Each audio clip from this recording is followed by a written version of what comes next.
Tonight we're here to give an update on the ICE shooting that took place earlier tonight on the north side. This is the second in a week. The chief will be able to provide some details on the limited amount that we know thus far, and then I will provide some comments thereafter. Chief. My name is Brian O'Hara, B-R-I-A-N-O''H-A-R-A. I am the Minneapolis Police Chief. At 6:51 p.m., Minneapolis Police received a 911 call reporting a shooting on the 600 block of 24 Avenue North. Preliminary information indicates that there was a struggle with a federal agent in front of the resident. During the struggle, the federal agent discharged his weapon, striking one adult male. The adult male then retreated inside of the residence, where he remained inside and refused to come out. Eventually, federal agents made entry into the residence, and the individual was brought to an ambulance where he has been transported to the hospital. Minneapolis police have secured the crime scene around the location, and the Minnesota Bureau of Criminal Apprehension, as well as the FBI, are on the scene processing the evidence.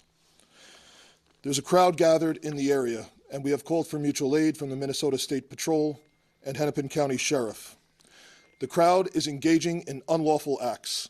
They have thrown fireworks at police officers, and at multiple times, gas has been deployed. Police are attempting to disperse this unlawful assembly at this time. I urge anyone that is at the scene to leave immediately. This is already a very tense situation, and we do not need this to escalate any further. I have faith that the investigators that are involved will follow every lead in this case and ensure it is completed to its logical conclusion.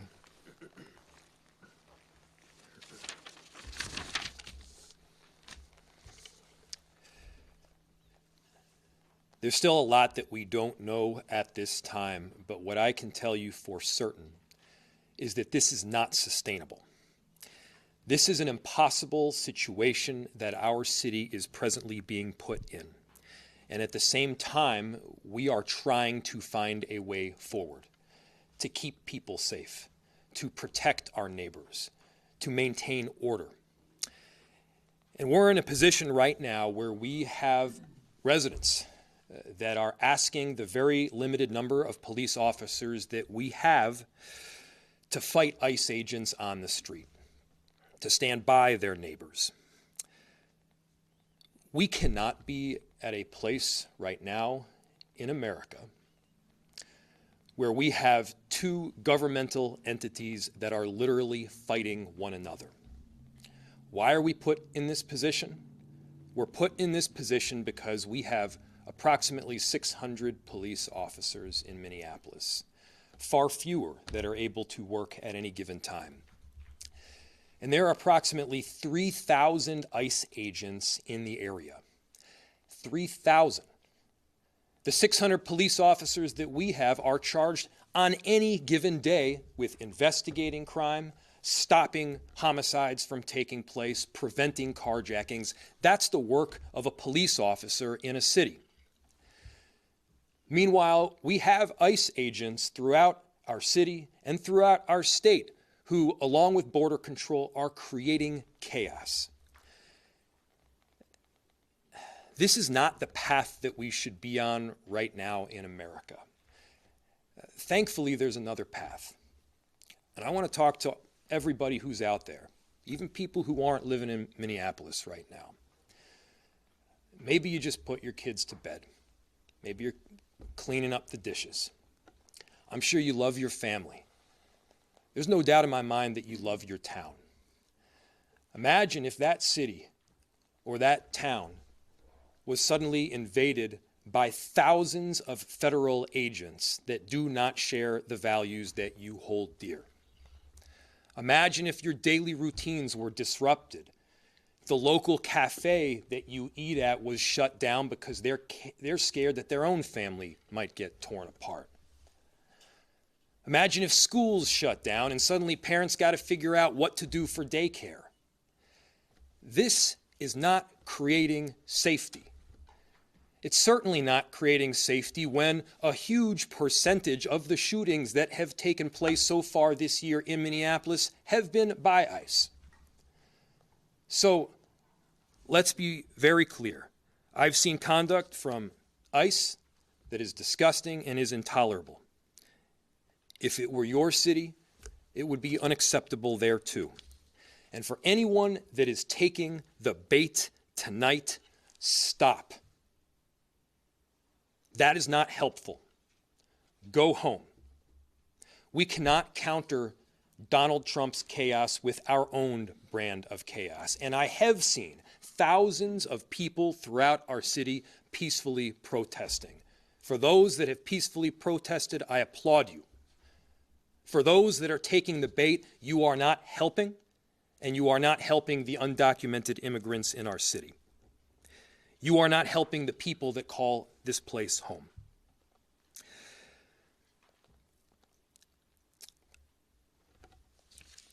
ICE can leave, and this massive deployment can come to an end. We have filed litigation to hopefully make it so, and at the same time, I'm deeply concerned that we don't have that kind of time. This is already the second shooting that we've had in a week. People are scared. The atmosphere is tense. But again, there is another option. We can stop going down this route together. We'll open it to any questions. I just wanted to see if you might be able to clear up some of the rumors that were circulating on social media that a pregnant woman and possibly a 12-year-old boy were involved in this. Is that true or not true at all? So there were reports initially that there was more than one person shot. That is not true. There is one person that's been shot. It is a non-life-threatening injury, and they have been transported to the hospital. The remainder of the residents has been cleared. We did have one call of, I believe, a woman having an anxiety attack in the basement of the same residence, the same building. But to my understanding, no one else has been transported to the hospital. And no children involved in this? To my understanding, no. DHS has said that 2 other people came out of an apartment and started attacking the officer with shovels, and that the original person that they were looking for also did that. What has your investigation told you so far? So the question was that people had come out of the residence and attacked federal law enforcement with shovels. The understanding that we have at this time is that this incident began on 94. The individual drove towards the residence, had some sort of accident outside the residence, ran towards the house, and got into a struggle with federal law enforcement. I believe there's a broom and like a snow shovel that's on the scene. And yes, I have heard information that that some individual, at least one person, may have assaulted federal law enforcement. Yes.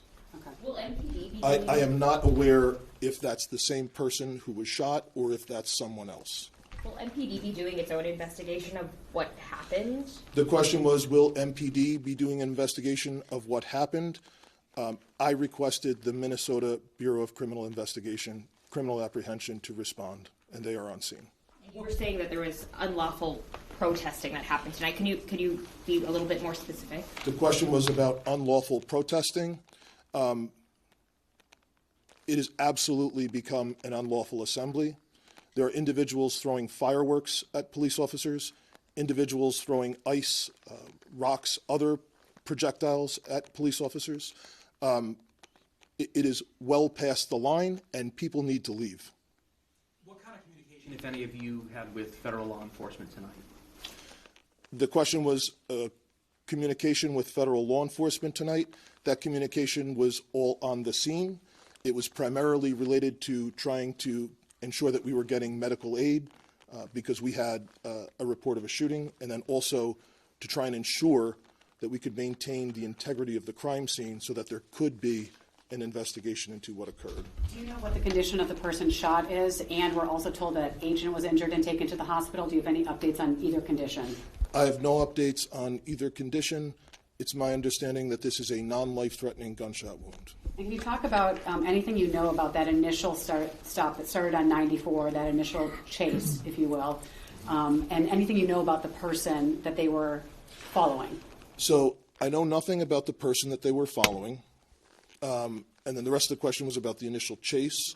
It's my understanding that we have some other 911 call indicating that someone from the house was calling, saying that the person in the car was running from ICE. I was driving towards the residence. That's my understanding. Could Mayor Frey respond to criticism that local officials are contributing to rising rhetoric, and that's part of the reason why we're seeing, as DHS says, just protesters behaving in this sort of way? What rhetoric? So the question was, can I respond to rhetoric? What rhetoric? DHS says that there's rhetoric from local officials that they say has just kind of taken up the temperature of everything that's going on in Minneapolis. So the question was, there has been the accusation that local officials have perhaps taken up the temperature in Minneapolis. First, I'll say, show me a single place where I have encouraged anything other than peace. Show me a single place where we have encouraged violence. I have said from the get-go to people in Minneapolis, do not take the bait. We are better than that. I have encouraged peaceful protest, and I'll say it again, I am inspired by the tens of thousands of people who have in fact peacefully protested and fairly documented with transparency what is taking place. That is allowed in any city in the country. And I have made it clear that to the extent people are going beyond that, and those protests are not peaceful, and the violence that the chief mentioned, it's got to stop, and you got to go home. 2 more questions. If this situation is not sustainable, as you said a few minutes ago, where do you go from here? What options do you as mayor have from this point forward? So just yesterday or the day before, I'm losing track of the days here, Minneapolis, along with St. Paul and the Attorney General's office at the state, filed a lawsuit. That lawsuit outlined the duress that our city is presently experiencing and how making people safe in our city is made all the more difficult based on the presence of ICE. We are hopeful that we will succeed ultimately in that lawsuit. Of course, my concern is that yet another shooting will take place. Yet another person will be injured or killed. This is not a new concern. The chief and I have been laying this concern out for well over a month at this point. This is not sustainable. Our officers, they are working tirelessly.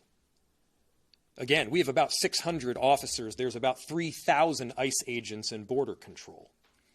We need our officers responding to the basic day-to-day 911 calls. We don't have the capacity to both deal with that and all of this conduct that we're seeing from ICE on the daily basis.